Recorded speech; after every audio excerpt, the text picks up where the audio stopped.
Today I want to talk to you about a piece of camera gear that I think is sometimes overlooked and is one of the most important things that I think you should have on set no matter what size production you're running, and that is a production monitor. This right here is the 15-inch Megamon production monitor from OC, and I want to give them a quick shout out for sending this out for me to review.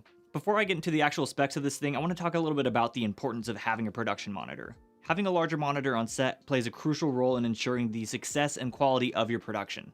The larger your sets become, the more and more monitors you'll start to notice. For example, a lot of the shoots I'm on, we have a monitor just for client, and then we have a monitor for myself and the director. We have a monitor for the first AC who's pulling focus, and then I usually am carrying around a wireless monitor. It very quickly becomes a mandatory item to have on set. But that doesn't mean that it's only for larger productions, and that's why I wanted to make a video about this and show you how important it is no matter the size of videos that you're working with.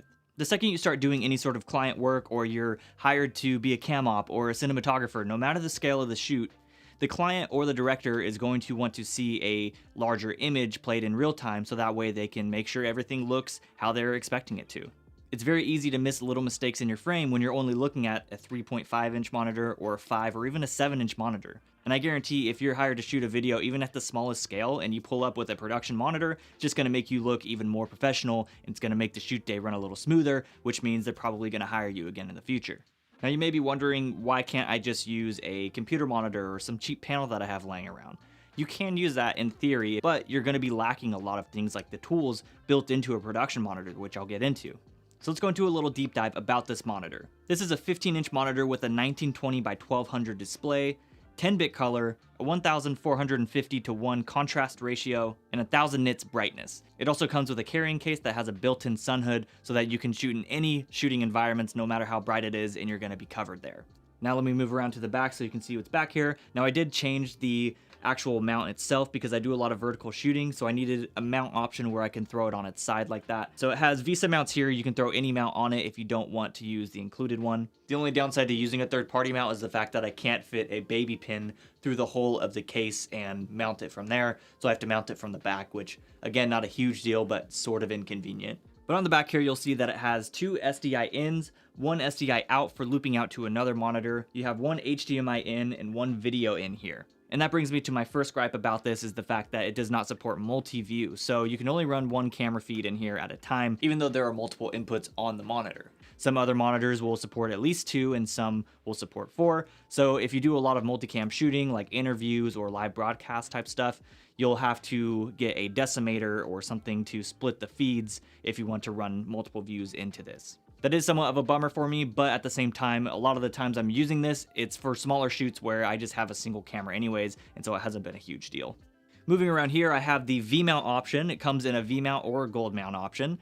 That way you can plug this in and just run completely wireless. If you're on location outside and there's no power, you can just have a couple V-mount batteries that'll power this thing for as long as you need it to. And that's another reason why having a production monitor like this is going to be helpful compared to just running a cheaper computer monitor or something like that. There's also this accessory plate here that has a few 1/4 and 3/8 screws in it. So usually I will put my wireless here, and then I can plug that straight into this V-mount and power that all day and be fine. Now moving back around to the front, this brings me to one of the reasons why having a production monitor is going to be very helpful, and that is the fact that it has so many built-in tools within it. So this monitor has a bunch of different tools, but I'll just show you some of the ones that I have pre-programmed here. So on this one, I can turn on and off my false color.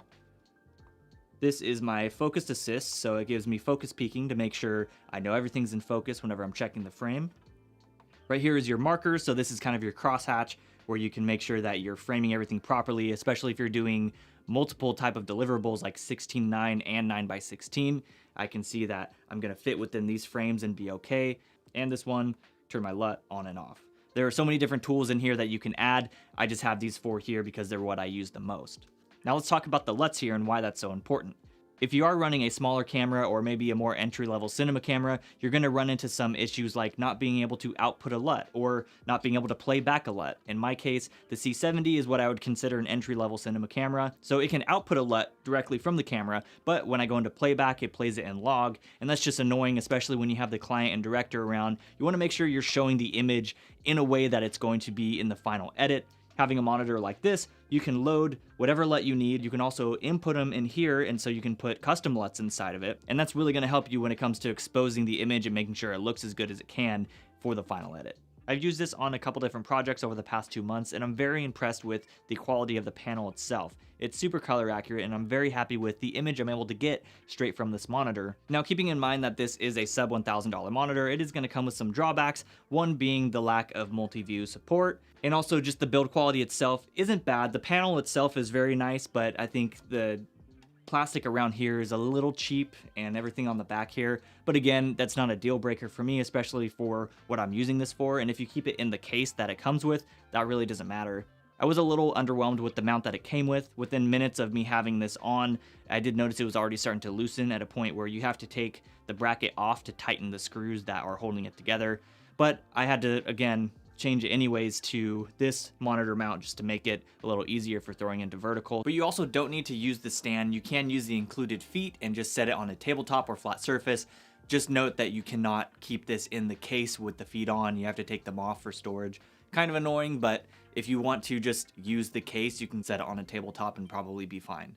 Overall, I think the quality of it definitely fits the mold for a monitor within this price range, and I think you're getting a lot out of that because you're not only getting a color accurate monitor, you're also getting all of the tools and things that you wouldn't have in a cheaper computer monitor, or if, you know, a smaller panel if you're trying to DIY it. We're in this era of filmmaking where you can get quality camera gear for a much more affordable price, and that's why something like this really fits into the market of filmmakers, because you can increase your production quality by having a monitor like this on set without spending thousands and thousands of dollars, and sometimes that just doesn't make sense to do it. There's been so many times in my filmmaking career where I wish I had certain tools, but I just couldn't afford it. I simply couldn't afford it. I wasn't getting the budgets that would allow me to either rent it or whatever it is. And so being able to get into something like this at a much more affordable price point, I think is huge for the industry as a whole. But that's going to be it for this video. I just wanted to do something quick and simple to show you the importance of having a production monitor. If you are interested in checking out the Megamon15, I'll be sure to leave a link in the description. And again, thank you so much to OC for sending this out for me to review. I'm excited to keep using this thing, and I plan on using it on as many sets as I can because I do genuinely enjoy this monitor. I think it fits a lot of the needs that I have. If this video was helpful at all, be sure to give it a thumbs up, subscribe to the channel, and I will see you all in the next one.